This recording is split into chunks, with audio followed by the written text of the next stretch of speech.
Hey guys, my name is UkioTP, and this is my blindfolded route for completing the vessel in Eldin Twilight. Whenever I route a location, I usually designate one or two areas as starting points, or bases. In Kakariko Village, the two places I use are the save and quit spawn point in front of the Light Spirit, and the graveyard. Using memorized movement from the Light Spirit base brings us to the Midna trigger and into the church. Right off the bat, our first challenge is running around the edge of the room, lighting the torches along the way. However, the camera is not very cooperative in this room, and there's light spirits in the way, like barns. Putting Link in the right position, I pretty much only have to hold forward and slightly to the right, re-L targeting during the jumps.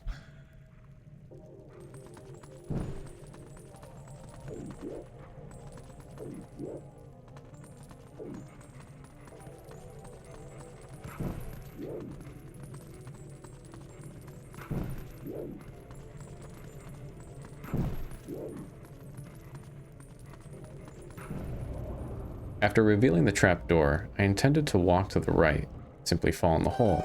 However, I made an error, and I jumped past the hole.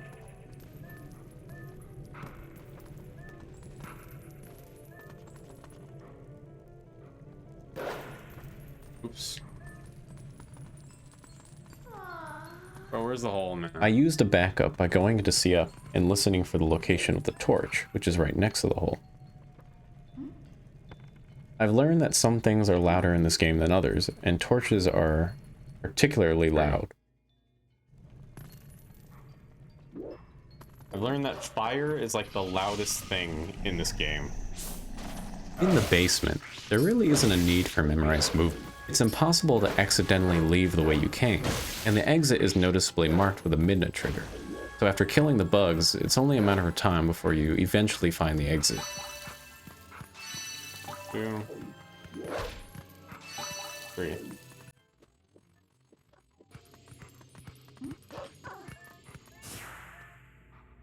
Okay, here we go. After exiting the well, there's a bug directly in front of you, but the camera is slightly askew. My intent was to correct the camera, run forward, and jump attack the bug before it digs underground. Oh, I failed. God. Fortunately, when L targeting a burrowed bug, the game doesn't allow you to prematurely dig until you're right on them. So you can find them pretty easily by L targeting them, walking forward, and spamming the dig button.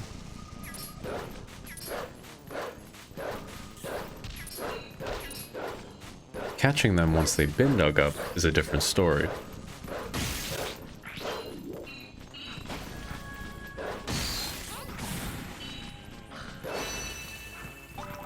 After collecting all the bugs from the church and the graveyard, we make our way to Malamart. The challenge with entering Malamart is that Link needs to be directly in front of the small tunnel on its side, and the entrance only gives you the enter prompt if you're facing directly at it. But luckily, my position setup is good enough to allow time to kill this Kargarok on the way. We're killing the Kargarok now, so it will stay dead for the following trick. The Twilight Kargaroks are really annoying, and they attack way too frequently to be ignored. After killing the Kargarok, we walk into the back right corner, hold down, and let go of L target for just a moment to let Wolf Link do a 180. After breaking the box, we take a few steps to the right and search for the enter prompt. I make another error in Malamart, which causes the bug to remain up top. It requires a backup, where instead of the bug coming to me, I go to the bug. I think it's very important to memorize the layout of the inside of every building, just in case something like this happens.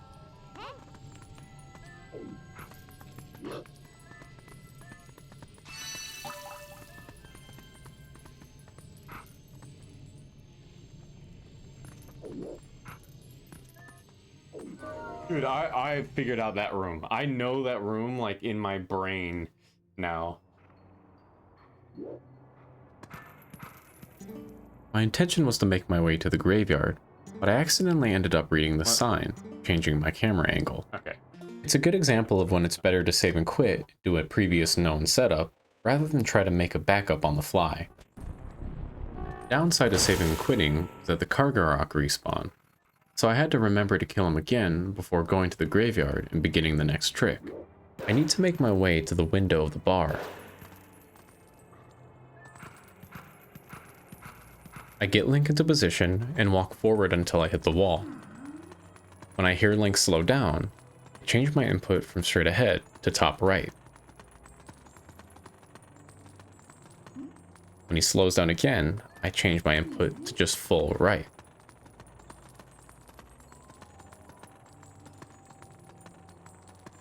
When Link does a full stop, I do a backflip, walk back a few steps, slowly and carefully 180, and then purposefully read the sign. After reading a sign, there's a short cooldown before you can read it again. So I mash A after reading the sign, so it doesn't eat my dash input when dashing across the gap. I find the corner and make my way inside. In the inn, the camera is very unpredictable. The room with the bug in the furnace isn't too bad. It plays pretty much like any percent. The room is like 80% luck, 20% skill.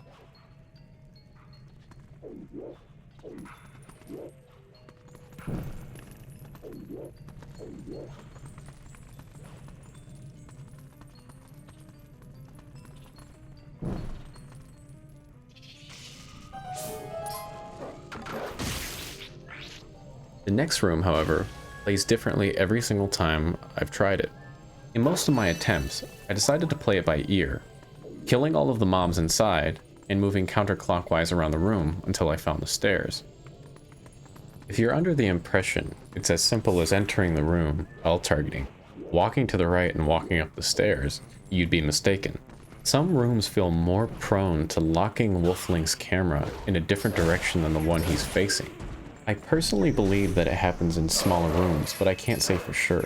What I do know for sure is that sometimes in rooms like that one, it's better to just freestyle it than to be under the impression that you're following a setup when you're not.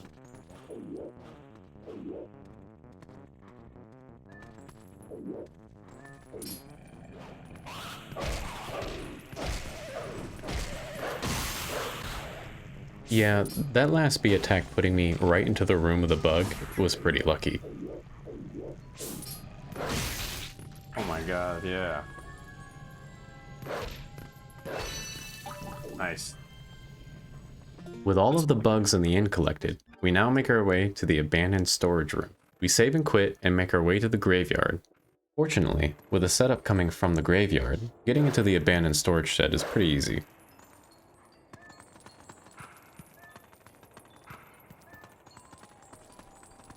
The ledges on the right correct our angle for us, and after climbing up, walking straight ahead funnels us directly to the hole in the roof.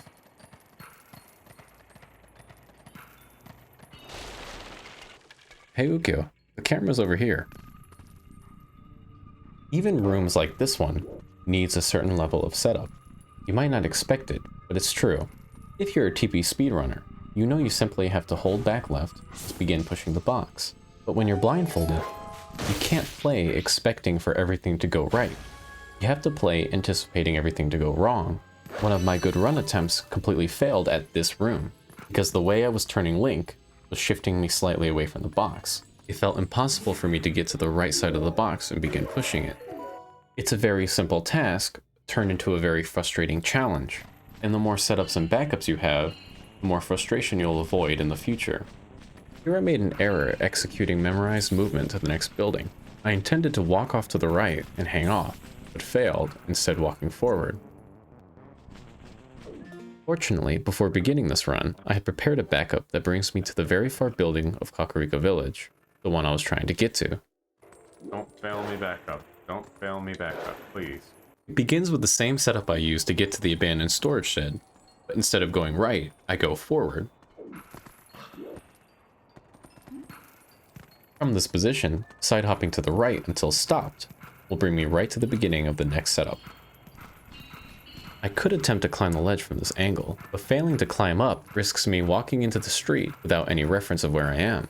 So instead, I do a 90-degree turn to face the corner, so if I fail to climb up, I walk back into the corner and I can try again. Here I use Wolflink's ability to turn 90 degrees while L-targeting, to line myself up with a window and get inside the building.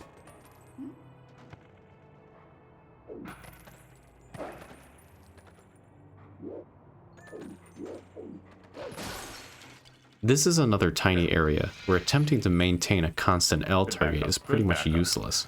After killing the bug, as long as I continue to move counterclockwise in the room, I'll never go back down the stairs, so it's only a matter of time. With all the bugs collected from the village below, we now have to make our way to the bomb house. The bomb house has a tunnel entrance like Malomart. Another similarity they share is that if we fail this attempt, we're going to have to save and quit and start again from the spring. So we need to make this attempt count and make sure our setup is golden.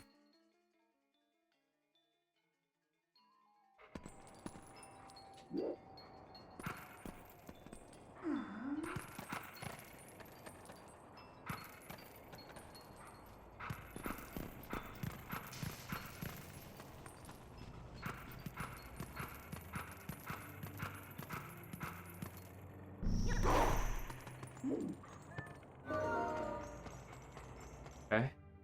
The PB. I mean, pretty cool, right? Now that we've made it in the bomb house, we could take a breather.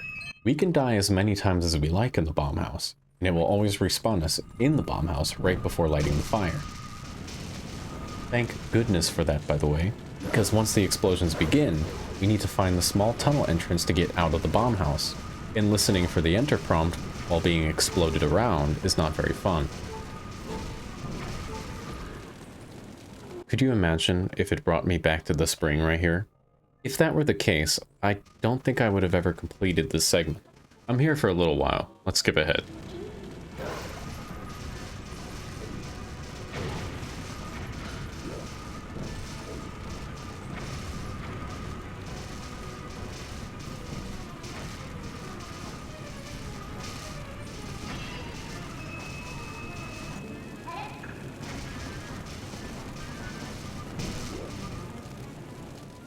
That house was the bomb, but let's move on. Here I collect all of the tears, but on the way back I get stuck on a corner of the bomb house. There is no audio cue to tell me that I've gotten stuck here, but I figure it out due to a lack of an audio cue. If I had successfully backhopped how I was intending, 2 keys would fly down and attack me. Because I haven't heard any keys yet, and because of the strange nature of the debris of the bomb house, I just took a guess. I'm still in the bomb house, yes? I'm being extra careful here, because I'm not perfectly safe. If I walk too far to the right for any reason, such as losing my L target, I will jump down to the village below and have to redo a lot of steps. I need to climb up a path without any railings or markers up to the watchtower. Okay. The watchtower doesn't have any railings either, so I need to be extra careful and make sure that I make this attempt count. I'm going to take my time, find the dig spot to get into the watchtower, get the bug, and only then will I fall.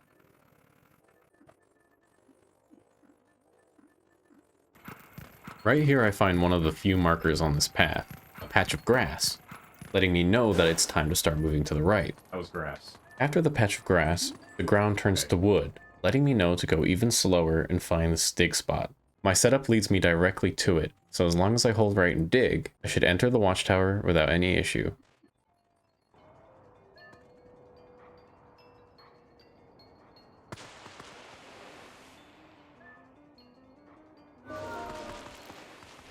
The watchtower bug is annoying as ever, but finding the dig spot to exit the watchtower is even more annoying.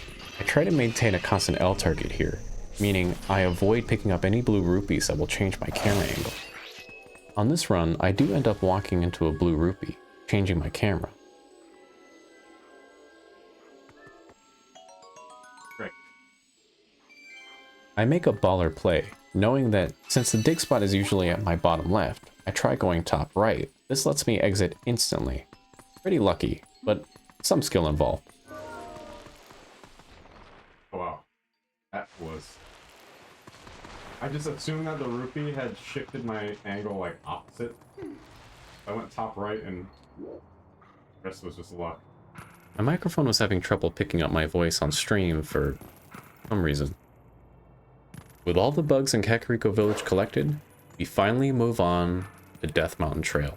I can't express to you how difficult traversing Death Mountain Trail is. Give it a try. Close your eyes and attempt to walk through Death Mountain Trail. In your mind, you may think, well, it is just a straight path. You walk forward. There's no twists and turns for you to get lost in. How could you possibly get turned around? A number of different things make it pretty difficult to get through. There's enemies everywhere, and you can't attack them using L target, because you need to maintain a constant L target the whole time to be able to continue moving forward. The path, although straight, is surrounded by walls that are all sloped and jagged. If Wolf Link walks directly towards one, he will slide, change his angle.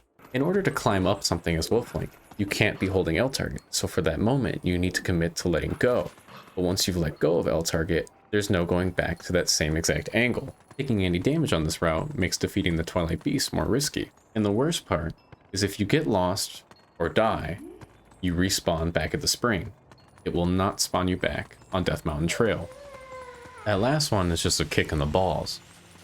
I'm showing you the final take, where I successfully made it through Death Mountain Trail. I opted to cut out the 20 minutes of failure from the commentated video, but if you want to see all of it, it'll be on the full run posted on my YouTube channel. Here I'm using the same method from the graveyard, following the burrowed bug with L target and spamming the dig button. I know you're watching the fight, but are you listening to it? It's pretty easy to be focused on the visuals and completely ignore the audible stimuli. The sound of spewing steam is pretty annoying when it's the only thing you're hearing. Here I'm trying to listen past the steam, not only to pick up the tear, but to find the Howling Stone. Blindfolded has made me more resourceful, looking at things we usually ignore as an opportunity, seeing the potential for things to be more useful than what they were intended for. In this case, we're pretty far from the nearest spawn point, and there's no doors in sight, so our options are limited when it comes to resetting our angle. Howling at the Howling Stone leaves us in a consistent position and angle. I really love this next part. The camera is very unreliable in this next part, so I dare to ask the question, what would happen if we just didn't use the camera?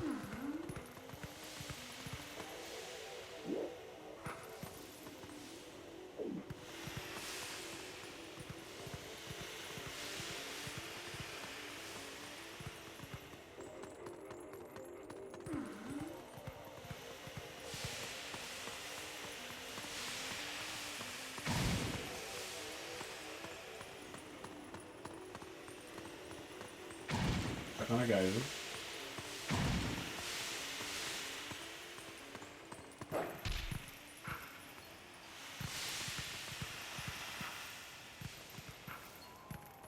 I once heard Thursday refer to this game as a baby game. I'm starting to understand what he meant. Now, check this out. We're still not touching the camera. I'm gonna hold forward until I hit the wall, and then set my L target angle. I want to be facing this wall, and get between these two force fields. These two force fields have a boulder in between, a good marker to let me know exactly where I am.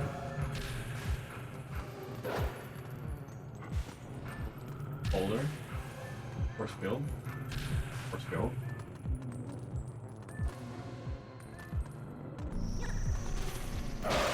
After killing the first beast, I began moving to the right. After hitting the wall, I walk into the room of the lonely beast and kill him too.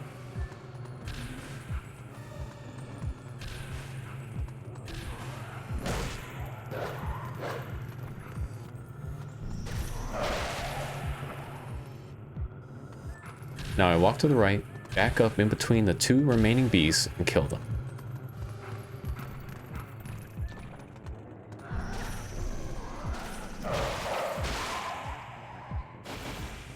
Yes!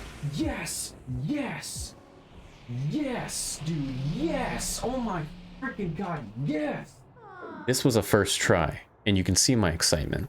If I had died here, I would have spawned at the spring and had to do Death Mountain Trail again. You don't understand the amount of years this saved on my lifespan. Finally, we're in the end game. One more bug to go, the final stretch to doing something that no one has done before. Little did I know this part was going to take a little longer than I anticipated. Keep your eyes on the timer. Yeah, I was here for a while. This strat relies on a Kargarok and randomly spawning meteors to cooperate with you. After doing the Midna jump, we used the ghost of a Goron to set our next angle. Funny enough, the only attempt where I had success was the one where my setup failed.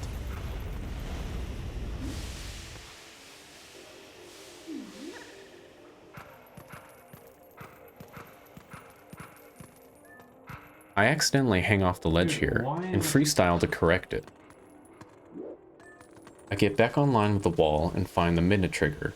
Fortunately, on this attempt, the Carderock was slow to act.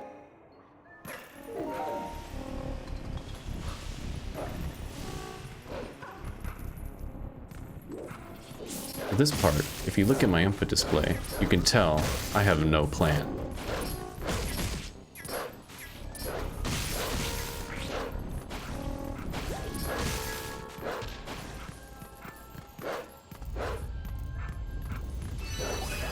Yes. Oh yeah, that was the back of my head. Thank you. Alright. Wait, where the fuck am I?